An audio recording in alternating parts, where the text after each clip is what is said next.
बिस्मिल्लाहिर्रहमानिर्रहीम। अस्सलाम वालेकुम। कैसे हैं आप सब? बिल्कुल ठीक, खैर खैरियत से हैं, अल्हम्दुलिल्लाह। अल्लाह ताला आप सबको अपने हिफ्ज़ मान में रखे। मेरा नाम आयमा आदिल है और मैं आपके चैप्टर हमारी नमाज के लेसन 3 के साथ आपकी खिदमत में हाजिर हूँ।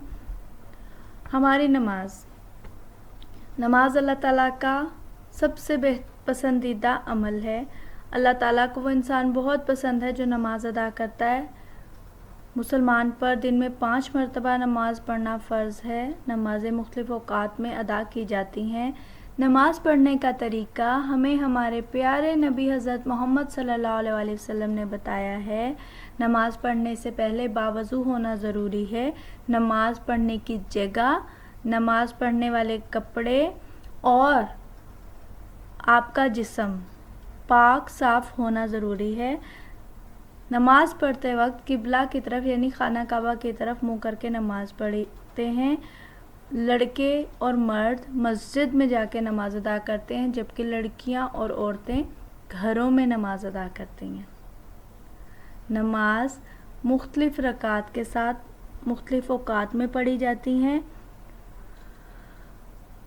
बेसिकली नमाज के अंदर हम अल्लाह ताला से मदद मांगते हैं, उसका तारीफ़ करते हैं, उसके हर उस एहसान का, हर उस नेमत का जो उसने हमें नवाज दिया, जिससे उसका शुक्र अदा करते हैं।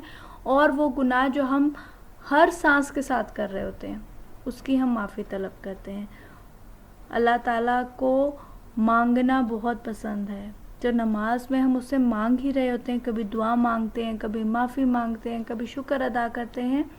तो नमाज़ पढ़ने की आदत हम सबको होनी चाहिए, क्योंकि ये नमाज हम पर फ़र्ज़ कर दी गई है। रिकैप करते हैं।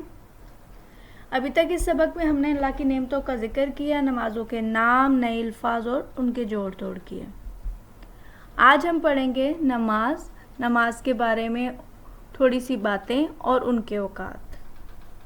जैसे कि मैंने आपको बताया कि नमाज़ पढ़ने के लिए बावज़ू होना ज़रूरी है, तो वज़ू करने का तरीका भी नमाज के तरीके की तरह हमें हमारे प्यारे नबी हज़रत मोहम्मद सल्लल्लाहु अलैहि वसल्लम ने बताया।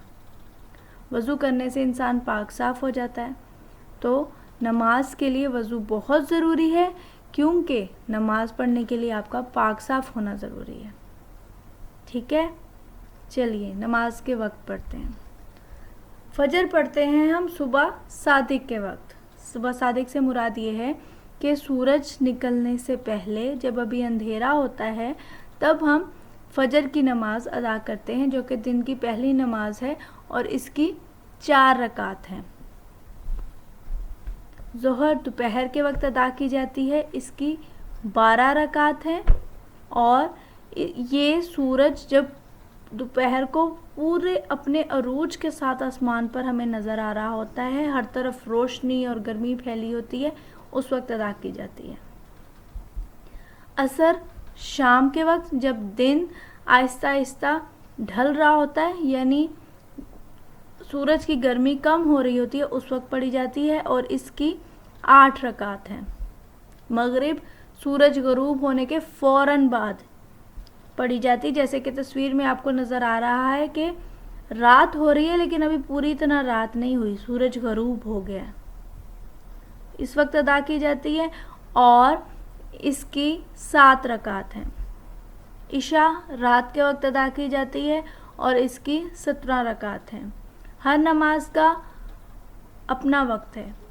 नमाज़ों के दौरान अल्लाह ताला ने बहुत गैप दे दिया, और उस गैप देने का मतलब ये है कि हम लोगों के ऊपर नमाज बर्डन ना करें। हम लोग नमाज को पूरे खुशू खुजू कहते हैं, पूरी तवज्जो के साथ पढ़ सकें, पूरी दिल लगा कर पढ़ सकें। ठीक है, तो हर नमाज को उसके वक्त पर अदा करना ज़रूरी है। आज हमने पढ़े थे नमाज और उनके औकात। अब हम आ जाते हैं घर के काम की तरफ। घर का काम ये है कि आपने ये जो फ़र्ज़ नमाजें हैं, इनके नाम लिखने हैं अपनी कॉपी पर। ठीक है, ना सिर्फ इन नमाज़ों को याद करें इनके नामों को, बल्कि इनके वक्त याद करें। और चूँकि अब आप सब 7 साल के हो गए हैं, तो अब आप सब ने नमाज़ें भी पढ़नी है। ठीक है, नमाज पढ़ना सीखना है اور نمازیں پڑھنی بھی ہیں. جزاک اللہ خیر.